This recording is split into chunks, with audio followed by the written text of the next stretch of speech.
With the release of the new iPhone X, 3D facial recognition has become a widely discussed topic. It can be used for identifying people on camera using only their face. It can potentially be used as a security measure for phones and ATMs, and it can also be used to identify people in crowds. However, 3D facial recognition has not always been as advanced as it is now. In the past, we relied on 2D images to identify another 2D image.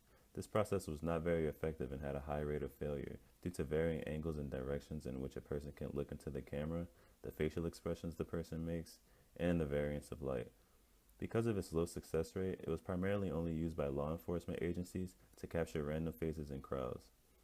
Nowadays, we're able to capture a real-time 3D image and either compare it with another 3D image or convert it into 2D and compare it with a 2D image. 3D facial recognition is also used in the U.S. government with a program called U.S. Visit, which is aimed at immigrants attempting to get visas. It is also compatible with cameras and computers, making it useful for the TSA and its Registered Traveler program to provide speedy security screening for passengers. But the latest and most exciting use of 3D facial recognition lies in Apple's new iPhone X.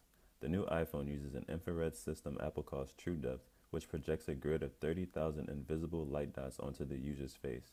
An infrared camera then captures the distortion of that grid as the user rotates his or her head to map the face's 3D shape. This trick is similar to the kind used to capture actors' faces and morph them into animated and more digitally enhanced characters. Some professional issues that could arise from the iPhone X's new Face ID technology could be personal information being unintentionally gathered when being screened for a job, use of cameras forbidden in some areas, examples being courtrooms and government buildings. Some legal issues with the iPhone X's new Face ID technology potentially could be police may force you to unlock phones simply by having to look at it, identity theft or fraud if the system isn't accurate enough, misidentification. Muggers may make you unlock phone or look into ATM camera to access account, resulting in physical violence. 3D printing a people's face could trick the system. 3D facial recognition also has societal issues. For example, apps utilizing the software will allow people to take pictures of strangers and identify them on the picture alone. Another issue is that companies and government agencies will be able to use camera systems to identify and track people going about their daily lives. Companies can purchase the recognition data to produce targeted ads solely based on what items you look at. Wearing head garments for religious purposes or hoodies could be used to make it difficult for the software to determine the person's identification.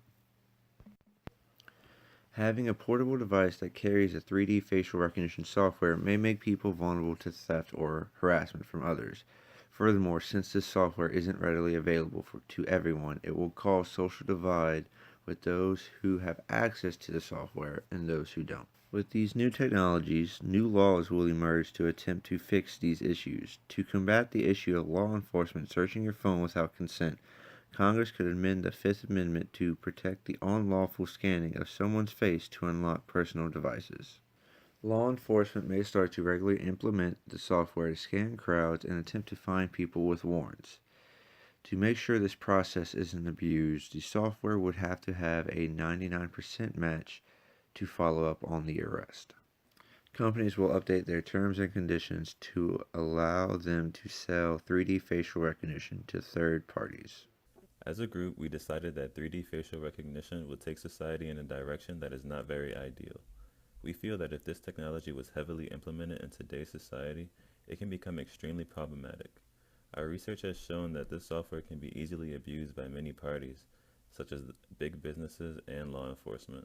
Technology will undeniably increase the use of cameras in public places, violating people's right to privacy. This Orwellian Big Brother is watching atmosphere could result in heightened stress and anxiety in everyday life. If Face ID is deemed admissible in court of law, it could potentially misidentify an individual and send them to prison. Misidentification has always been a problem with facial recognition technology, with many recorded accounts such as a classic example of the Tampa Bay Police. We also cannot ignore the fact that this technology can cause a social divide between those who have it and those who don't. Because of these glaring issues, we come to the consensus that 3D facial recognition is not favorable in the long run.